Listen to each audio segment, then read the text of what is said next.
ምዕራፍ 6 እግዚአብሔርም ሙሴን አለው፣ በጸናች እጅ ይለቃችኋልና በጸናችም እጅ ከምድሩ አስወጥቶ ይሰዳችኋልና አሁን በፈርዖን የማደርገውን ታያለህ።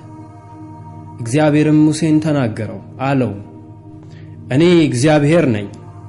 ለአብርሃምም ለይስሐቅም ለያዕቆብም ሁሉን እንደሚችል አምላክ ተገለጥኩ። ነገር ግን ስሜ እግዚአብሔር አልታወቀላቸውም ነበር። የተሰደዱባትንም ምድር የእንግድነታቸውንም የከነዓን ምድር እሰጣቸው ዘንድ ከእነርሱ ጋር ቃል ኪዳኔን አቆም። ደግሞ እኔ ግብፃውያን የገዟቸውን የእስራኤልን ልጆች ልቅሶ ሰማሁ፣ ቃል ኪዳኔንም አሰቡ። ስለዚህም ለእስራኤል ልጆች እንዲህ በላቸው፣ እኔ እግዚአብሔር ነኝ። ከግብፃውያንም ባርነት አወጣችኋለሁ፣ ከተገዥነታቸውም አድናችኋለሁ። በተዘረጋ ክንድ በታላቅ ፍርድም እታደጋችኋለሁ። ለእኔም ሕዝብ እንድትሆኑ እቀበላችኋለሁ፣ አምላክም እሆናችኋለሁ። እኔም ከግብፃውያን ባርነት ያወጣኋችሁ እግዚአብሔር አምላካችሁ እንደሆኑ ታውቃላችሁ። ለአብርሃምና ለይስሐቅ ለያዕቆብም እሰጣት ዘንድ ወደ ማልሁባት ምድር አገባችኋለሁ፣ እርሷንም ርስት አድርጌ እሰጣችኋለሁ። እኔ እግዚአብሔር ነኝ። ሙሴም ይህን ለእስራኤል ልጆች ተናገረ። እነርሱ ግን ከሰውነታቸው መጨነቅ ከከባዱም ሥራ የተነሣ ቃሉን አልሰሙትም።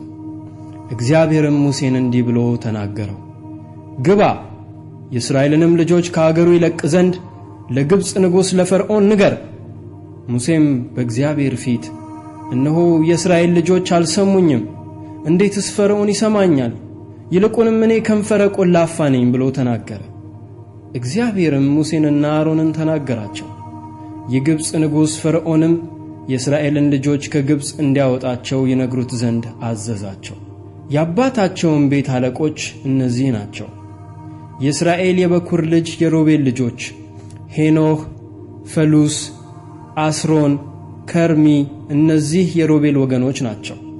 የስምዖንም ልጆች ይሙኤል፣ ያሚን፣ ኦሃድ፣ ያኪን፣ ዶሃር የከናናዊቱም ልጅ ሳኡል እነዚህ የስምዖን ወገኖች ናቸው። እነዚህም እንደ ወገኖቻቸው የሌዊ ልጆች ስሞች ጌድሶን፣ ቀዓት፣ ሜራሪ ናቸው። የሌዊም የሕይወት ዘመን 137 ዓመት ነው። የጌድሶንም ልጆች እንደ ወገኖቻቸው ሎቤኒ፣ ሰሜኢ ናቸው። የቀዓትም ልጆች እንበረም፣ ይስዓር፣ ኬብሮን፣ ኡዝኤል ናቸው። የቀዓትም የሕይወቱ ዘመን 133 ዓመት ነው። የሜራሪ ልጆች ሞሖሊ፣ ሙሲ ናቸው። እነዚህ እንደ ትውልዳቸው የሌዊ ወገኖች ናቸው። እንበረምም የአጎቱን ልጅ ዩካባድን አገባ፣ አሮንና ሙሴንም ወለደችለት። የእንበረምም የሕይወቱ ዘመን 137 ዓመት ነው። የይስዓር ልጆች ቆሬ፣ ናፌግ፣ ዝክሪ ናቸው። የኡዝኤል ልጆች ሚሳኤል፣ ኤልዳፋን፣ ስትሪ ናቸው። አሮንም የአሚናዳብን የነአሶንን እህት ኤልሳቤጥን አገባ። እርሷም ናዳብንና አብዩድን አልዓዛርንና ኢታምርን ወለደችለት። የቆሬ ልጆች አሴር፣ ሕልቃና፣ አብያሳፍ ናቸው። እነዚህ የቆሬ ልጆች ወገኖች ናቸው። የአሮንም ልጅ አልዓዛር ከፉትኤል ልጆች ሚስት አገባ፣ እርሷም ፊንሐስን ወለደችለት። እነዚህ እንደ ወገኖቻቸው የሌዋውያን አባቶች አለቆች ናቸው። እነዚህ አሮንና ሙሴ እግዚአብሔር ከግብፅ ምድር በየሰራዊቶቻቸው የእስራኤልን ልጆች አውጡ ያላቸው ናቸው።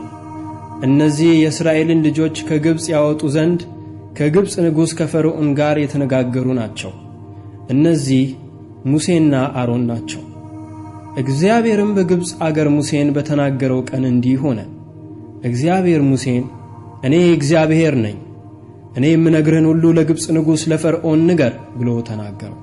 ሙሴም በእግዚአብሔር ፊት እነሆ እኔ ከንፈረ ቈላፋ ነኝ፣ እንዴትስ ፈርዖን ይሰማኛል አለ።